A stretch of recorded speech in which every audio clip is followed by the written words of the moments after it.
तारीख थी 15 अगस्त 1947 की। घड़ी ने रात के 12 बजे का समय बताया।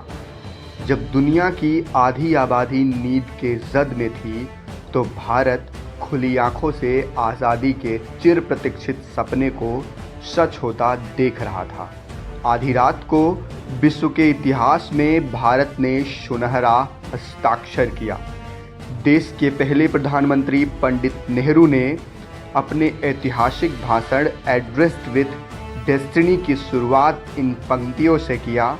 हमने नियति को मिलने का वचन दिया था, अब समय आ गया है जब हम इस वचन को निभाएं।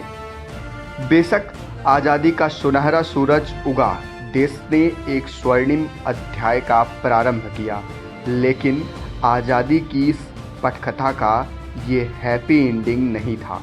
इसके साथ ही एक खौफनाक मंजर, एक दिल दहला देने वाली दास्तां भी हिंदुस्तान के दहलीज पर दस्तक दे दी थी।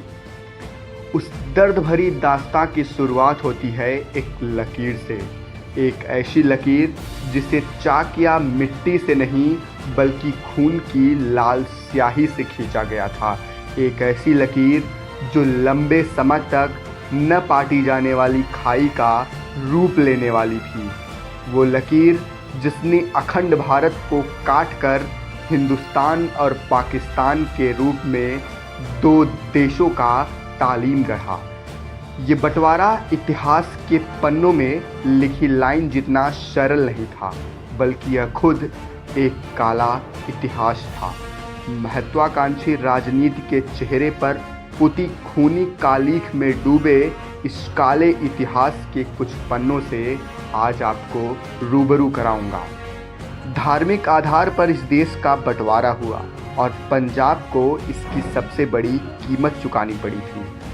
हिंदू और सिख पाकिस्तान से अपना सब कुछ छोड़कर भारत आ रहे थे और मुस्लिम जो जाना चाहते थे वो पाकिस्तान जा रहे थे। ये विदाई एक दूसरे को गले लगाकर नहीं बल्कि एक दूसरे का गला काटकर हो रही थी।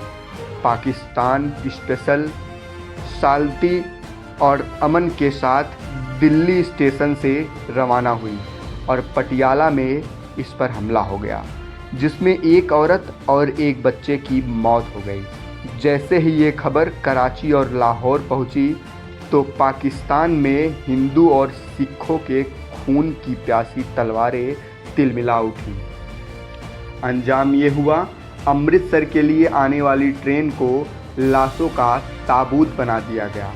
जब ट्रेन अमृतसर पहुंची तो एक भी जिंदा व्यक्ति नहीं मिला, सिर्फ लाशें ही लाशें। क्या बूढ़े, क्या बच्चे, क्या औरतें, सबकी महज लाशें। और ट्रेन की आखिरी बोगी पर लगी एक पर्चे में लिखा था, नेहरू और पटेल को आज़ादी का तोहफा। ये महज एक रेलगाड़ी नहीं बल्कि पाकिस्तान से आने वाली हर ट्रेन का हस्र यही था। लाहौर में हिंदू सिख मोहल्ले का पानी सप्लाई बंद कर दिया गया। जब बच्चे और औरतें पानी के लिए घरों से बाहर निकलते तो बच्चों को मार दिया जाता और महिलाओं के साथ सामूहिक बलात्कार किया जाता। ऐसा खौफनाक मंजर जिसने किसी की भी रूह कांप जाएगी। 200 साल के संघर्ष में जितनी जानें नहीं गई, महज 2 दिनों में बंटवारे ने उससे ज़्यादा जिंदगियों को निगल लिया।